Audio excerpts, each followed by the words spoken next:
সুপ্রিয় শিক্ষার্থী বন্ধুরা,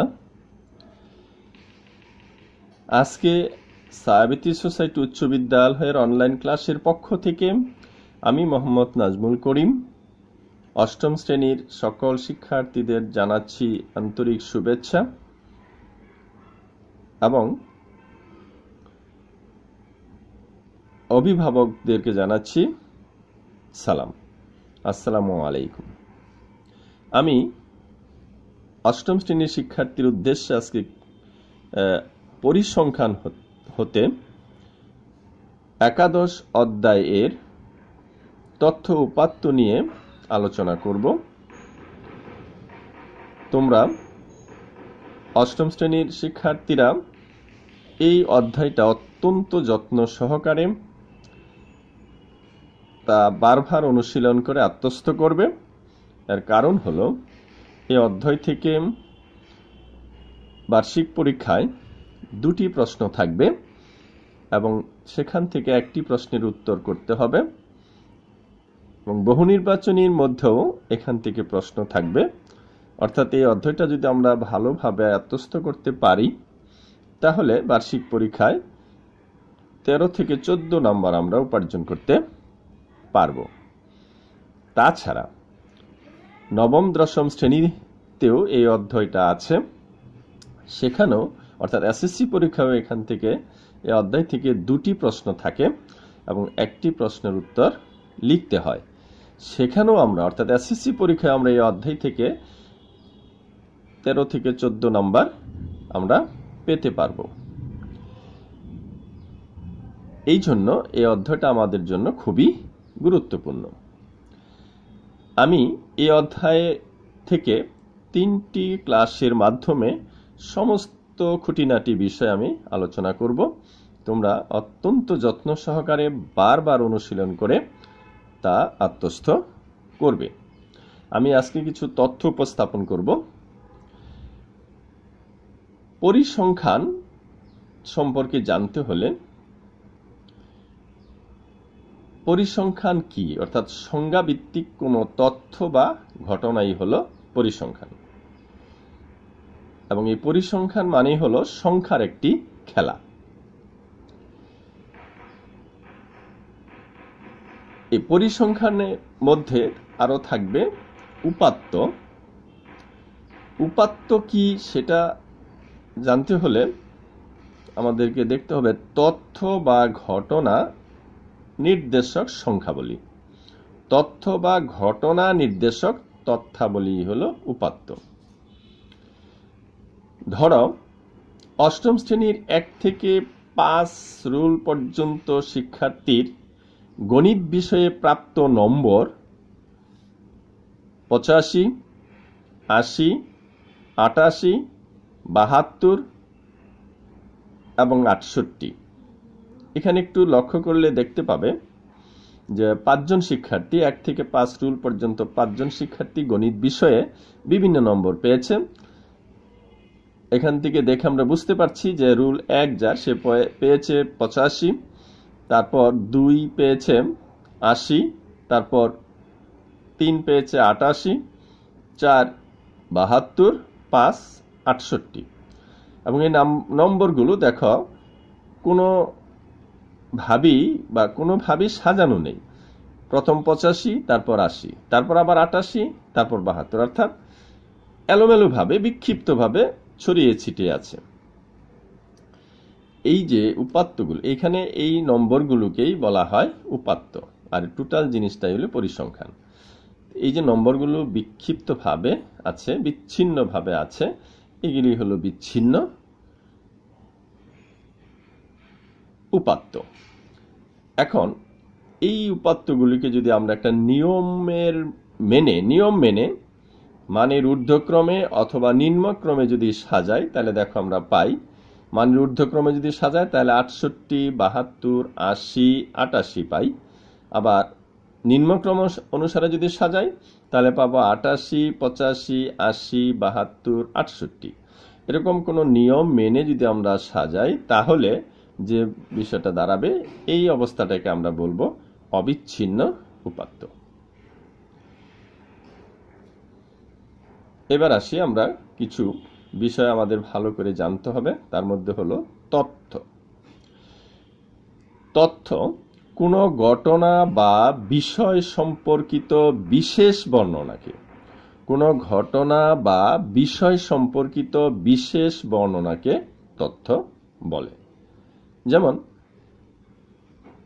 আমরা ওই যে 5 জন শিক্ষার্থীর গণিতে প্রাপ্ত যে নম্বরগুলো আমরা পেলাম, এই যে তথ্যগুলো, এইগুলি হলো তথ্য। উপাত্ত কোনো তথ্য বা ঘটনা নির্দেশক সংখ্যাসমূহকে, কোনো তথ্য বা ঘটনা নির্দেশক সংখ্যাসমূহকে পরিসংখ্যানের উপাত্ত বলা হয়। যেমন এখানে 5 জন শিক্ষার্থীর প্রাপ্ত 5 ধরনের যে নম্বর, এগুলি হলো পরিসংখ্যানের উপাত্ত, এক একটা হলো উপাত্ত। এবার আসো পরিসংখ্যান। সংখ্যাভিত্তিক কোনো তথ্য বা ঘটনাকে পরিসংখ্যান বলে। যেমন এই যে 5 জন শিক্ষার্থীর 5টা নম্বর, এগুলোকে টোটাল একসাথে বলা হবে পরিসংখ্যান। উপাত্ত আবার 2 ধরনের, একটা হলো মাধ্যমিক উপাত্ত, আর একটা হলো প্রাথমিক উপাত্ত। প্রাথমিক উপাত্ত হলো যে উপাত্ত সরাসরি উৎস থেকে সংগৃহীত হয়, যে উপাত্তগুলো সরাসরি উৎস থেকে সংগৃহীত হয় তাকে প্রাথমিক উপাত্ত বলে। আর যে উপাত্তগুলো পরোক্ষ উৎস হতে সংগৃহীত হয় তাকে মাধ্যমিক উপাত্ত বলে।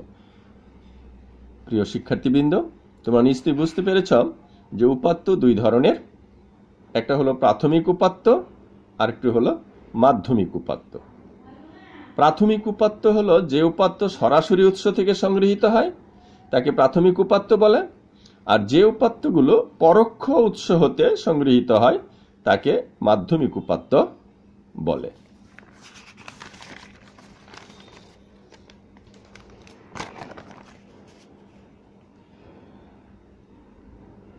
এবার আমরা জানব পরিসর কি।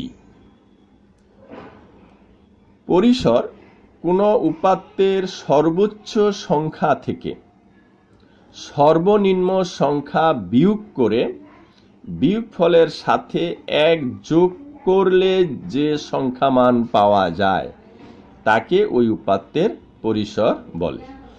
অর্থাৎ আমরা যে 5 জন শিক্ষার্থীর গণিত বিষয়ে প্রাপ্ত নম্বর সংগ্রহ করলাম, সেখান থেকে সর্বোচ্চ নম্বর এবং সর্বনিম্ন নম্বর বের করে সর্বোচ্চ নম্বর থেকে সর্বনিম্ন নম্বর বিয়োগ করে সেই বিয়োগফলের সাথে যদি 1 যোগ করি তাহলে যে সংখ্যমান দাঁড়াবে সেটাই হবে পরিসর। নিশ্চয়ই তোমরা বুঝতে পেরেছ। আমি দেখো নিচে একেবারে সূত্রটাও লিখে দিয়েছি। অর্থাৎ পরিসর ইকুয়াল টু হলো সর্বোচ্চ সংখ্যা মাইনাস সর্বনিম্ন সংখ্যা উইদিন ব্র্যাকেট যোগ 1। এবার আসো শ্রেণী ব্যক্তি। আমাদের এই জিনিসগুলি কিন্তু অঙ্কের ক্ষেত্রে খুবই প্রয়োজন লাগবে, এই জন্য সবগুলো আমরা অত্যন্ত মনোযোগ সহকারে বারবার অনুশীলন করে আমরা আত্মস্থ করে ফেলব, এই প্রত্যাশা আমি তোমাদের কাছে রাখছি। এবার আসো শ্রেণী ব্যক্তি। যে কোনো শ্রেণীর ঊর্ধ্বসীমা ও নিম্নসীমা, ঊর্ধ্বসীমা ও নিম্নসীমার ব্যবধানই হলো সেই শ্রেণীর শ্রেণী ব্যক্তি। অর্থাৎ আমরা যদি 40 থেকে 45 একটা শ্রেণী নির্ধারণ করি, তাহলে এই 45 এবং উচ্চসীমা, অর্থাৎ শেষেরটা হলো উচ্চসীমা, প্রথমেরটা হলো নিম্নসীমা, এই ঊর্ধ্বসীমা ও নিম্নসীমার যে ব্যবধান 45 এবং 40 এর মাঝখানে যে ব্যবধান সেটাই হলো শ্রেণী ব্যক্তি। তারপর হলো শ্রেণীর সংখ্যা। কোনো উপাত্তের পরিসরকে যতগুলো শ্রেণীতে ভাগ করা হয় তার সংখ্যাকে শ্রেণীর সংখ্যা বলে। আমি আবার বলছি, কোনো উপাত্তের পরিসরকে যতগুলো শ্রেণীতে ভাগ করা হয় তার সংখ্যাকে শ্রেণীর সংখ্যা বলে। অর্থাৎ পরিসর আমরা আগে বের করব, তারপরে পরিসরকে আমরা যতগুলো শ্রেণীতে ভাগ করব ততগুলো ও ওইটাই হলো শ্রেণীর সংখ্যা। যেমন শ্রেণীর সংখ্যা সমান পরিসর ডিভাইডেড বাই শ্রেণী কোন ব্যক্তি, অর্থাৎ শ্রেণী ব্যক্তি। পরিসর ডিভাইডেড বাই শ্রেণী ব্যক্তি। যেমন পরিসর যদি 24 হয় এবং শ্রেণী ব্যক্তি যদি 5 হয়, তাহলে 24কে 5 দিয়ে ভাগ করলে দেখো 4.8 হয়। তবে এখানে আরেকটা বিষয় লক্ষণীয়, যে যদি কখনো শ্রেণীর সংখ্যা ভগ্নাংশ আসে, অর্থাৎ কোনো পূর্ণ সংখ্যার পরে কোনো দশমিক সংখ্যা আসে, তাহলে ওই পূর্ণ সংখ্যাটার অর্থাৎ পরবর্তী পূর্ণ সংখ্যাটা লিখতে হবে। যেমন এখানে 4.8 আছে, আমাকে পরবর্তী পূর্ণ সংখ্যা 5 লিখতে হবে। অনুরূপভাবে যদি 4.2ও থাকতো, তাহলে আমাকে 5 লিখতে হবে, অর্থাৎ পরবর্তী পূর্ণ সংখ্যাটা লিখতে হবে। এটা হলো শ্রেণীর সংখ্যা লেখার নিয়ম। এবার গণসংখ্যা কাকে বলে? কোন শ্রেণীতে যতগুলো টালি চিহ্ন থাকে, আর আমরা জানি যে পরিসংখ্যান যখন করব অঙ্ক, তখন আমরা টালি চিহ্ন ব্যবহার করি। টালি চিহ্নটা হলো এরকম, যতটা একটা শ্রেণীর মধ্যে যতগুলো সংখ্যা থাকবে সেটাকে এক একটা সোজা দাগ দিয়ে, চিহ্নর মতো দাগ দিয়ে, সোজা দাগ দিয়ে হিসাব করা হয়। ওই দাগগুলোকে টালি চিহ্ন বলা হয়। আমরা যখন অঙ্ক করতে যাব সেখানে আমরা নিশ্চয়ই আলোচনা করব। তাহলে এই যতটা টালি চিহ্ন থাকবে সেটাকে সাংখ্যমান রূপ দিলে, সাংখ্যমান লিখলে, অর্থাৎ 4টা টালি চিহ্ন যদি থাকে তাহলে এটাকে সংখ্যায় লিখতে 4 লিখতে হবে, এবং সেটাই হলো গণসংখ্যা। কোন শ্রেণীতে যতগুলো টালি চিহ্ন থাকে এর সংখ্যা মানকে গণসংখ্যা বলে। সংখ্যা মানকে গণসংখ্যা বলে। আয়তলেখ। ছক কাগজে এক্স অক্ষ বরাবর, আমরা নিশ্চয়ই ছক কাগজ চিনি। এই ছক কাগজের দুইটা অক্ষ থাকে, একটা হলো এক্স অক্ষ আর একটা হলো ওয়াই অক্ষ। ভূমির সমান্তরালে যে অক্ষটা থাকে সেটা হলো এক্স অক্ষ, আর লম্বালম্বি ভাবে যেটা থাকে সেটা হলো ওয়াই অক্ষ। এই ছক কাগজে এক্স অক্ষ বরাবর শ্রেণী ব্যক্তি এবং ওয়াই অক্ষ বরাবর গণসংখ্যা নিয়ে যে লেখচিত্র আঁকা যায় বা আঁকা হয় তাকে আয়তলেখ বলে। আমি আবার বলছি, ছক কাগজে এক্স অক্ষ বরাবর শ্রেণী ব্যক্তি এবং ওয়াই অক্ষ বরাবর গণসংখ্যা নিয়ে যে লেখচিত্র আঁকা যায় তাকে আয়তলেখ বলে। এবার আসো পাইচিত্র। পরিসংখ্যানে ব্যবহৃত সকল উপাত্তের সমষ্টিকে একটি বৃত্ত কল্পনা করে, পরিসংখ্যানে ব্যবহৃত সকল উপাত্তের সমষ্টিকে একটি বৃত্ত কল্পনা করে প্রতিটি অংশকে নিজ অনুপাত অনুসারে বৃত্তের অংশ হিসাবে উপস্থাপন করলে যে লেখচিত্র পাওয়া যায় তাকে পাইচিত্র বলে। আমরা জানি যে বৃত্তের কেন্দ্রে উৎপন্ন কোণের মান 360 ডিগ্রি। এবার আসো কেন্দ্রীয় প্রবণতা। এই কেন্দ্রীয় প্রবণতার সংজ্ঞাটা তোমাকে ভালোভাবে শিখতে হবে, কারণ এটা মাঝে মধ্যেই পরীক্ষার সৃজনশীল প্রশ্নে ক এর মধ্যে থাকে। সংজ্ঞাটা হলো মাঝামাঝি কোনো কেন্দ্রের মানের দিকে, মাঝামাঝি বা কেন্দ্রের মানের দিকে, আমি আবার বলছি, মাঝামাঝি বা কেন্দ্রের মানের দিকে উপাত্ত সমূহের পুঞ্জীভূত হওয়ার প্রবণতাকে কেন্দ্রীয় প্রবণতা বলে। বিষয়টি ভালো করে লক্ষ্য করো, মাঝামাঝি বা কেন্দ্রের মানের দিকে। পাইচিত্র মানেই হলো, আমি আগে বলেছি যে পাইচিত্র মানে একটা বৃত্ত আঁকতে হবে। এই বৃত্তকে কেন্দ্র করে ওই বৃত্তের কেন্দ্রের মানের দিকে উপাত্ত সমূহের পুঞ্জীভূত হওয়ার প্রবণতাকে, আকৃষ্ট হওয়ার প্রবণতাকে কেন্দ্রীয় প্রবণতা বলে। গাণিতিক গড়। উপাত্ত সমূহের সংখ্যাসূচক মানের সমষ্টিকে, উপাত্ত সমূহের সংখ্যাসূচক মানের সমষ্টিকে উপাত্ত সমূহের সংখ্যা দ্বারা ভাগ করলে যে মান পাওয়া যায় তাকে গাণিতিক গড় বলে। গাণিতিক গড় নির্ণয়ের সূত্রটা হলো উপাত্ত সমূহের সমষ্টি ডিভাইডেড বাই উপাত্তের সংখ্যা। এবার আসো মধ্যক। উপাত্তগুলোকে মানের ক্রমানুসারে সাজালে, উপাত্তগুলোকে মানের ক্রমানুসারে, আমরা যে আগে উপাত্ত নিয়ে আলোচনা করেছিলাম বিচ্ছিন্ন এবং অবিচ্ছিন্ন, সেখানে দেখা একবার নিম্নক্রমে আবার ঊর্ধ্বক্রমে সাজিয়েছিলাম, ওরকম মানের ক্রমানুসারে সাজালে যে মান উপাত্তগুলোকে সমান দুই ভাগে ভাগ করে, যে মানটা ওই উপাত্তগুলোকে সমান দুই ভাগে ভাগ করে, অর্থাৎ মাঝখানে যে থাকে, তাকে উপাত্তগুলির মধ্যক বলে। যেমন 5, 8, 11, 12, 15, 17, 20 এরা প্রত্যেকই হলো এক একটা উপাত্ত, এবং এখানে গুণে দেখো এখানে 7টি উপাত্ত আছে, এবং এই উপাত্তের সংখ্যাটা জোড় বিজোড় ভাবে আছে। আমাদের এই মধ্যক বের করার সময় দুটা জিনিস খেয়াল করতে হবে। একটা হলো উপাত্তগুলো কি বিজোড় সংখ্যায় আছে নাকি জোড় সংখ্যায় আছে, সেটা আমাদের আগে খেয়াল করতে হবে। যদি বিজোড় সংখ্যায় থাকে তাহলে মাঝখানে যে সংখ্যাটা থাকবে, অর্থাৎ যে সংখ্যাটা এমন ভাবে থাকবে যে তার বাম দিকে এবং ডান দিকে সমান সংখ্যক উপাত্ত থাকবে, মানে ঊর্ধ্বক্রম অনুসারে অথবা নিম্নক্রম অনুসারে সাজানোর পর, তাহলে এই মাঝখানের সংখ্যাটি হবে মধ্যক। যেমন আমরা এখানে মানের উচ্চক্রম অনুসারে সাজিয়েছি 5, 8, 11, 12, 15, 17, 20, এবং 12 সংখ্যাটা একেবারে মাঝখানে পড়েছে। 12-র পূর্বে আছে 3টি উপাত্ত 5, 8, 11, এবং তারপরে আছে 3টি উপাত্ত 15, 17, 20, তাহলে এখানে 12ই হবে মধ্যক। এখানে উপাত্ত বিজোড় সংখ্যক থাকায় মধ্যক 12। কিন্তু যদি জোড় সংখ্যক থাকে তাহলে তো আমরা মাঝখানের সংখ্যাটা পাবো না। তাহলে কি করতে হবে দেখো, আমি পরে লিখেছি। উপাত্তগুলো আছে হলো 6, 7, 10, 12, 15, 18, 20, 23। এখানে দেখো 3, 3, 6 আর মাঝখানে আছে 2, 8টি উপাত্ত। তার মানে উপাত্তের সংখ্যা হলো জোড় সংখ্যক। উপাত্ত যদি জোড় সংখ্যক থাকে, এখানে উপাত্ত সমূহ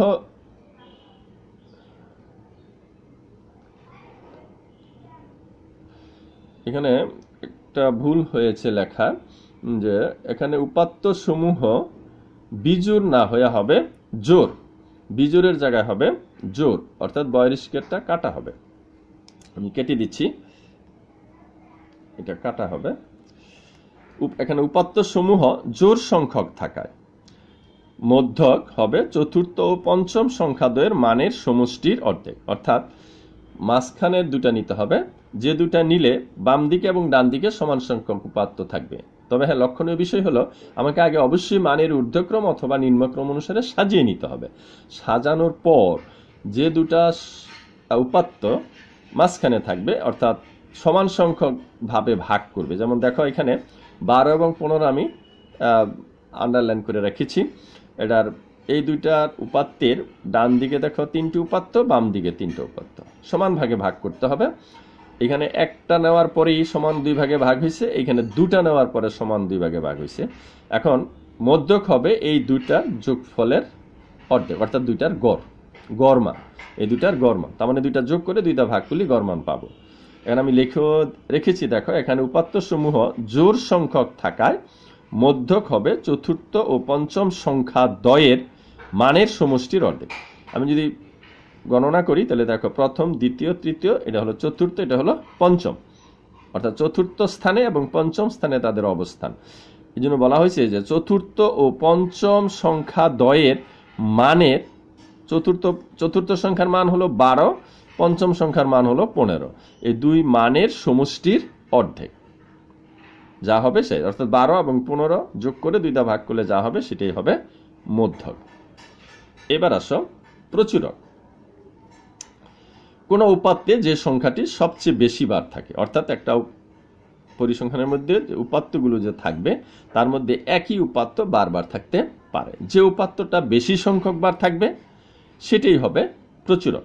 আমি এখানে একটা উদাহরণ দিয়েছি, যেমন 5, 7, 6, 10, 12, 10, 13, 10, 6। এখানে 1 2 3 4 5 6 7 8 9টি উপাত্ত আছে। এই 9টি উপাত্তের মধ্যে দেখো 6 আছে 2 বার, 10 আছে 3 বার।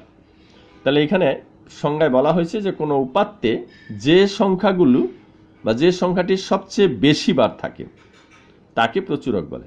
তাহলে 6 আছে 2 বার, 10 আছে 3 বার, তাহলে বেশি বার কে হলো?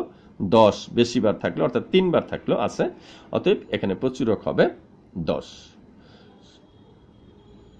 প্রিয় শিক্ষার্থীবৃন্দ, তোমরা নিশ্চয়ই আজকের ক্লাসটা মনোযোগ সহকারে দেখবে এবং এই তথ্যগুলি যদি তোমরা আয়ত্ত করতে পারো তাহলে আমরা যখন অঙ্ক করতে যাব তখন আমাদের অনেকটা সহজ হবে। এই সূত্রগুলি যেখানে যেখানে সূত্র উল্লেখ করেছি এই সূত্রগুলি ভালোভাবে আত্মস্থ করবে, এই প্রত্যাশা রেখে আমি আজকে এখানেই বিদায় নিচ্ছি। সকলের প্রতি সুস্বাস্থ্য কামনা করে শুভেচ্ছা জানিয়ে এখানেই শেষ করছি। আল্লাহ হাফেজ।